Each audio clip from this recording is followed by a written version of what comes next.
What is up, guys? It is your LOL support here, and today we're going to be bringing you a topic in the LSG series that is describing the champion unlocking theory. Now, the champion unlocking theory is very simple. It's something that probably people around the bronze and silver area, or maybe even up like lower golds, might even use.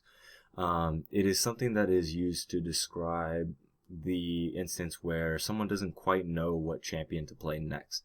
So this is after you've figured out your lane, what position you like to play, and you've played around with a couple champions, but you're asking yourself, where do I go next? And I've actually got this question quite a lot from not only subscribers, but from personal friends of mine as well.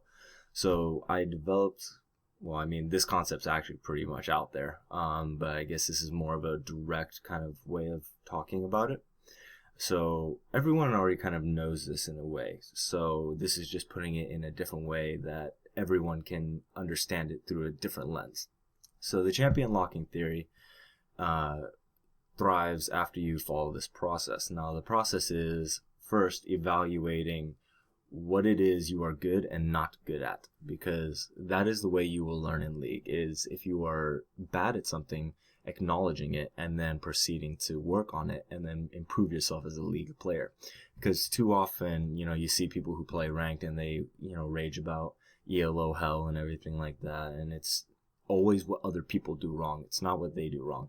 I lost a game today that, I made errors here and there, but rather than blame the team, even though I was 7-4-11, I chose to just accept that the loss was my fault. And every time you do that, I guarantee you'll be better off in the next game. So assess your positives and your negatives. And the reason I say this is because we go into different skill sets that I will explain. Understand your play style, because if you are a passive player and you pick a champion that is more of an aggressive type, you're obviously not going to do very well with that champion. So that's what I mean by understanding your play style. So first off, assess your positives and your negatives. Second, figure out your play style and understand it and play within those limits. Now, there are different traits that everyone must learn to play League of Legends and play it well.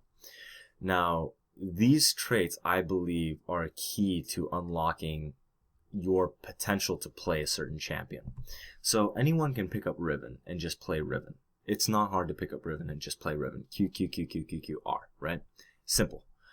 But when you unlock a certain trait by learning it, that is when you will be able to understand and play Riven to her fullest potential, or at least have the possibility to do so, or the know-how. And this character trait is characterized by calculated aggression.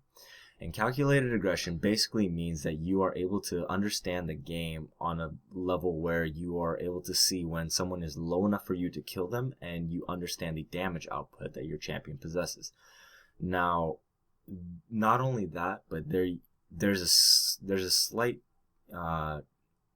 skill that you must develop in seeing opportunities when they arise. Like, you see the window of opportunity and you seize it. You can't be afraid to take that opportunity, because if you do not take that window of opportunity, you do not have the calculated aggression needed to play certain champions. At least play them well. You can still play any champion, The next step is, calculated aggression. Characters that require calculated aggression to play are often categorized by gap closes, high damage, invisibility, displacement spells, anything that knocks back, knocks up, moves the enemy to a different position against their will, or CC. And CC is actually a reoccurring theme in a lot of them, but those are the 5 main: gap close, high damage, invisibility, displacement, and CC. The next group is the farming category. Now, these are very small amount of champions. Obviously you should be able to farm with everyone, but these champions are characterized by the fact that they will never be able to be as good if you don't know how to farm. And there are only a few champions in this category. Those champions are Nasus with his passive Q stacks, Sion with his passive health gained on his E, and Veigar with his permanent AP gaining from farming. So those are the farming categories. Trade category. Now, this category is understanding how to trade in lane effectively without A, losing CS, or B, losing the trade in itself. So once you understand how to trade and how to trade efficiently, you will be able to unlock the trade champions, which I'll explain. And these trade champions are often categorized by anything to help mitigate damage or increase your damage output. So these are characterized by shields, AoE, attack speed / attack damage buffs, damage mitigation, CC, like I said, and healing. So again, those categories are shields, AoE, attack speed or attack damage buffs, damage mitigation, CC, and healing. Okay, so the next category is the poke category. Now, to understand the poke category, you have to be able to land skill shots. I won't lie. Not all of it depends on skill shots, but a good amount of it does, just because a lot of the long-range poke in this game does rely on skill shots. However, your champion may have a long auto-attack range. That might be the reason why they are a poke champion. But usually poke champions, the description of the category of poke is, at least from our definition of the skill set of understanding how to poke, is doing the best damage from afar or will not be favored in a trade and close quarters. Often categorized by skill shots, they often simply lack the innate instant kill potential, but are excellent at whittling down opponents. So they don't have the burst, but they have the damage to tear them down over time. Again, characterized by spammable ranged harass or long-range auto attack, and a lack of a gap close and lack of burst. And the last category is the category to understand engaging and disengaging. When you understand how to see these windows of opportunity, the engage-disengage category actually has a lot similar with the calculated aggression category in knowing how to see those windows of opportunity and seize them. Now, the definition of this category, as given by your LOL support, is these category of people are really able to lock down enemies. Similar mindset to the calculated aggro. The difference is you lock them down for someone else on the team to kill. Also, members here are more benefited when you understand how to leave and re-enter team fights. Now, these guys are characterized by heavy CC, tankiness, ability to engage through an ultimate or any other means, mobility to enter and exit fights easily, and AoE damage. Again, that's heavy CC, tankiness, ability to engage through an ultimate or any other ability, mobility to enter and exit fights freely, and AoEs. Okay? So I've gone ahead and made a list for you guys of champions that fall into each category. If you guys do have any questions about why a champion is in a certain category or why they are not in another category, feel free to leave a comment down in the section below.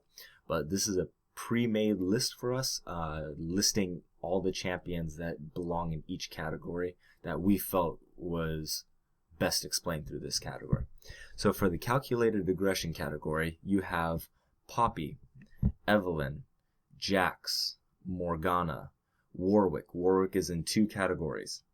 Tryndamere, Akali, Gragas, Kassadin, Katarina, Blanc, Shaco, Twitch, Ezreal, Lissandra, Orianna, Riven, Talon, Vayne, Ahri, Diana, Fizz, Jayce, Kha'zix, Lissandra, and Rengar, and Syndra, Zed.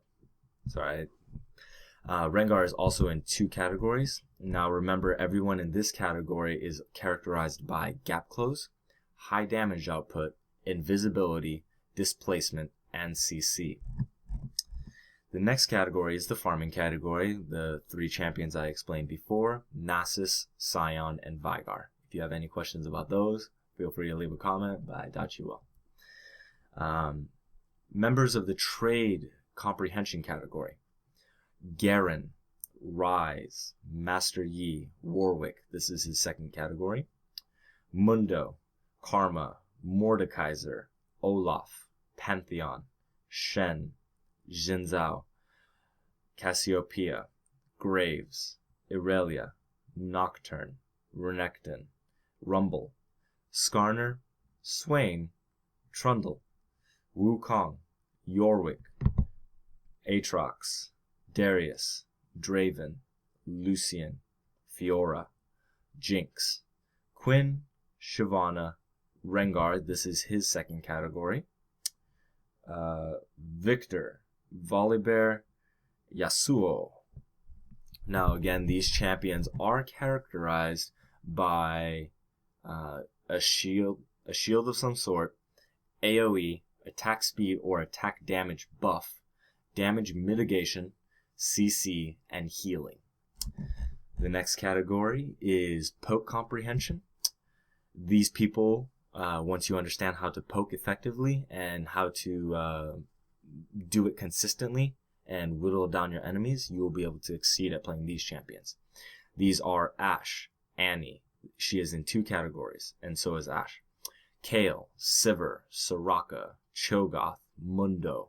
This is his second category. Twisted Fate, Zillion, Janna, Malphite, Teemo, Tristana, Anivia, Corki, Gangplank, Heimerdinger, Karthus, Lux, Misfortune, Nidalee, Sona, Urgot, Brand, Caitlyn, Kennen, Kog'Maw, Malzahar, Vladimir, Xerath, Varus, and Ziggs. These are all champions that would benefit from the poke category, and again, poke category are characterized by spammable ranged harass or long range auto attacks and a lack of gap closers. And lastly, the engage disengage category, Ashe, Annie, these are their second categories, Nunu, Alistar, Amumu, Blitz, Fiddlesticks, Singed, Taric, Udyr, Rammus, Galio, Jarvan, Leona, Maokai, Elise, Hecarim, Lulu, Nami, Nautilus, Sejuani, Thresh, Vi, Zac, and Zyra. Again, these champions are characterized by heavy CC, tankiness, ability to engage through ultimates or any other means, mobility to enter and exit teamfights freely, and AoEs. Now, to recap, all of this video is basically talking about the concept that once you understand concept A, you unlock champion set A. When you understand concept B, you unlock champion set B. Once you understand C, you unlock C. However, if you don't understand B and you try and go from A to B on the champions, you will be able to play them, but you won't play them well. You will only be able to be beginner to novice with every champion in this category. So meaning, if you're ever in the future trying to figure out what champion to play next, read them from these lists. This list is a great starter. This will help you pick a champion that you will be able to naturally do well at. And you can improve your skills, obviously, as you play with the champion more. But this is a rough guideline on who and where you need to roughly start when you kind of have no more idea of where to go. So again, to recap, steps to choosing the new champion or steps to finding your new champion: assess your positives and your negatives, understand your play style, figure out what you need to work on with the character sets or with your character traits, like your own personal character traits, the calculated aggression, farming, trade potential, poke potential, and engage disengage. Once you understand those, you're able to select your champions. So if there's anything you guys pull away from this video, I hope you guys are able to pick up new champions well and play them very effectively, because you will have known how to practice and how to become very proficient with all of these champions. So this was all I can say on this episode of the LSG series. Hope you really enjoyed it. If you enjoyed it, please leave a thumbs up, leave a comment down below letting us know what you think. If you found this video helpful for you in your certain situation, please feel free to share it with a friend. It definitely helps us out, and it helps us get a wider range of feedback on what we should and what we shouldn't do, how we're doing, all that kind of stuff. Hopefully you guys are able to go out there, pick a new champion, and play him very well. I have nothing else to say about this topic, so your LOL support is out of here.